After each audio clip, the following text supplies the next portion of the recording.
Hello and welcome back everyone in Module 2 of Data Science, a naive man's approach. My name is Talha Khan and here we are learning data science using Rprogramming. So we already have completed our Module 1, which was basic statistics, and if you haven't checked that already, I recommend you to go and check that out first. Now let's do a quick revision on what we have covered so far in Module 1. So in Module 1, we have built our foundation of statistics. There were 3 sections. The first section was about fundamentals, where we discussed about data, scales of measurement, population in sample, measures of central tendency, measures of position, measures of dispersion, and few other important concepts such as covariance, correlation, outliers, noise, and standard error.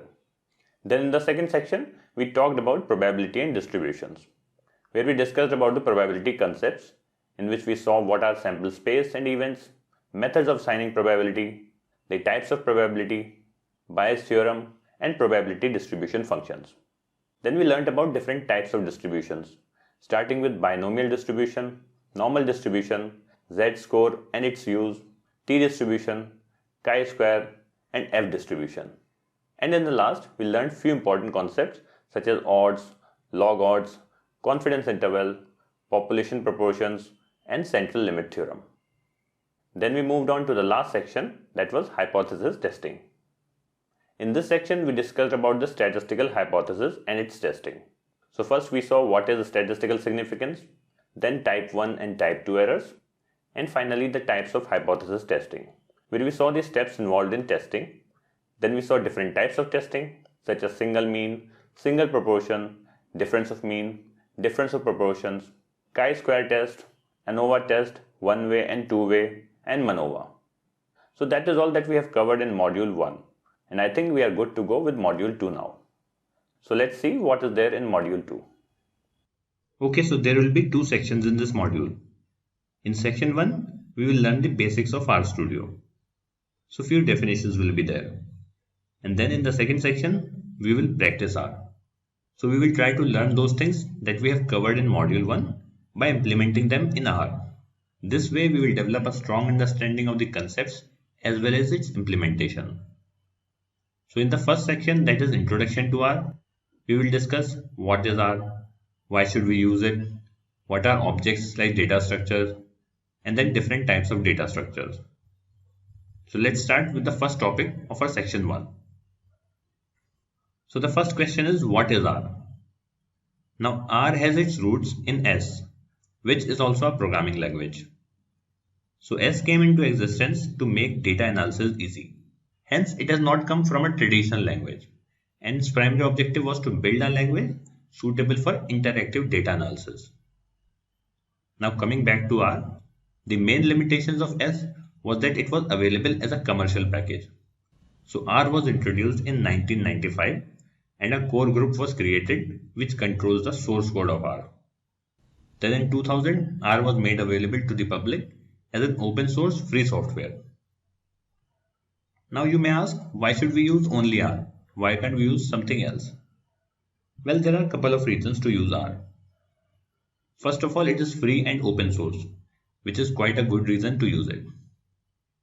Then it also has powerful graphic capabilities. It also has interactive tools at work and a programming language to develop new tools. It also has a very strong online community for support. If you have a problem, just Google it and there is a very good chance that you will find a solution for it. Then there are 4,000 packages on CRAN which were developed by users and programmers.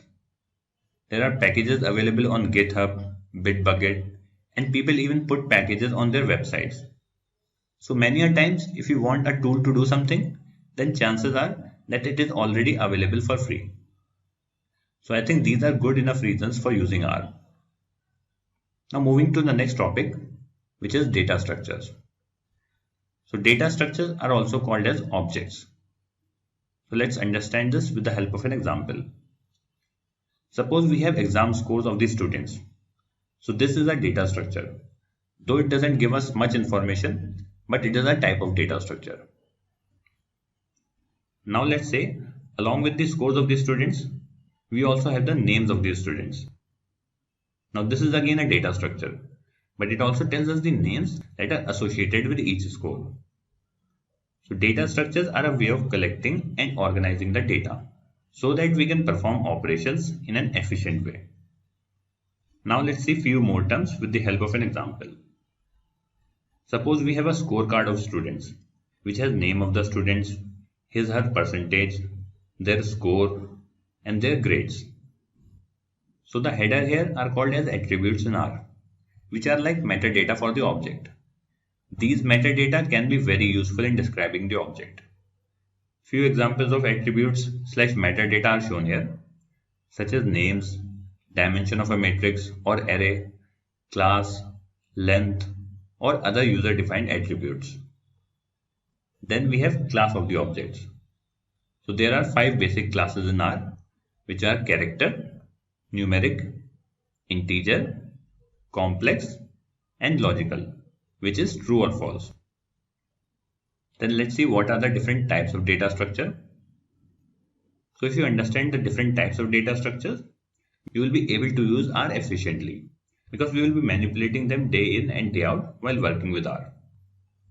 Now there are many types of data structures, but we will only see those which are most commonly used. So let's go back to our example of student score. Here we have vectors, which is one-dimensional and can only contain data of similar class. Then we have matrix, which is similar to vector, but it has 2 dimensions, rows as well as columns.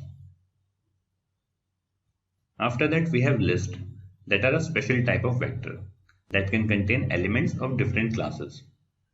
As you can see in the list shown here, we have names, percentage, score, and grades. So different classes of objects are stored in it. After that we have factors, which are used to represent categorical data. So it can be ordered or unordered. One can think of a factor as an integer vector where each integer has a label. Say 0 represents male, 1 represents female, and so on. Now data frames are also 2-dimensional like matrix, but they can store different classes of objects in each column. Then data frames also have row and column names, which makes it more useful. So the whole scorecard shown here is a data frame. So these were the common types of data structures. Now that will be all from section 1. So in this section we have covered what is R and why it should be used. Then we have seen data structures, attributes of data structures, classes of data structures, and then the types of data structure. Now it's time to proceed to the second section of this module, that is working with R. So alright then, I'll see you in the next video. See you.